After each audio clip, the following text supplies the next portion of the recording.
So when I first entered college, I was like crazy hyped. Like I can't even tell you. So it's like I'm an only child to these like crazy worrying Arab parents, and it was like now here I am, 3 hours away from them, and like completely dependent. Like I could do anything that I wanted. And it was like for the first time in my life, I could be me and not what like my small school or my parents molded me to be. And so I was given complete creative freedom with like guidelines that I honestly thought that I could get away with breaking. And it was great. It was so good to just do what I wanted to do.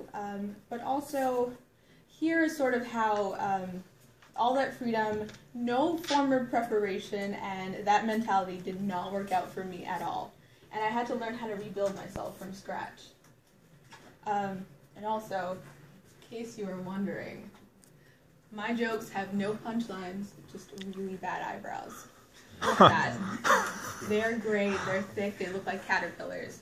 That was me freshman year. Okay. So everything started out really great. Like I had this really awesome roommate and I made friends like off the bat. Like it was wild how fast we made friends. And we were going to social events all the time. And like I thought that my classes were great so far. Like I had this really cool major that I was very excited to do and everything was going so well. And then I lost track of everything. And my course load became unbearable to me. And it made me seriously doubt myself and my intelligence. And that led to scheduled breakdowns every weekend because I couldn't handle the idea that I might be stupid. And that turned into binge eating every chance I got because I had to eat my feelings away. And that made me physically sick at the idea of how many calories I was taking in in a day, and it honestly wasn't that much. And then I started to avoid food completely. And I starved myself from 124 pounds to 114 pounds in half a semester. And obviously at my weight, that's not very good. That was dipping significantly low. And then I hit this really, really low point in my life where I wouldn't leave my room before sunset because I didn't think that I was pretty enough to be seen underneath that gorgeous Albany sun. So I sat in my room all day until about 8 p.m. And then my life became me, trying to stand on 2 feet that I never had. Hey, there's a video here, I swear. It was Bambi, but never mind. Yeah, but my life became me trying to stand on 2 feet that I never had.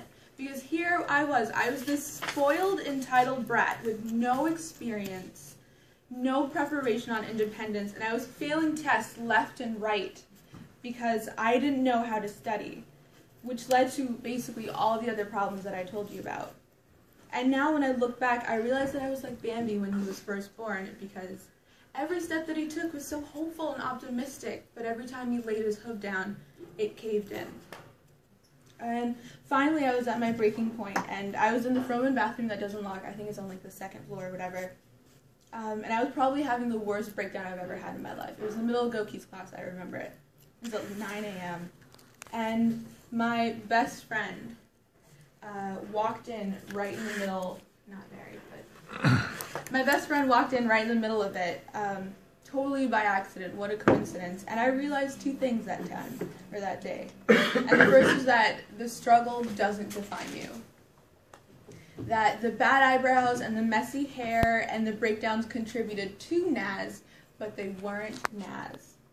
And so I think that we need to take a step back and understand that these moments are just moments. They're just little tiny pieces of this ever so complex and comprehensive life.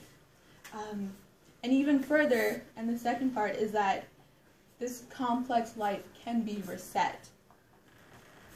And that it was totally okay to let go of everything that you knew about yourself and rebuild from scratch.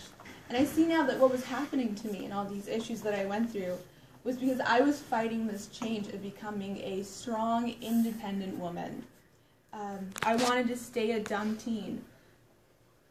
But now I embrace change, and I think that through change and self-reflection, you can push back when the world pushes you, and turn those really hard moments into distant memories.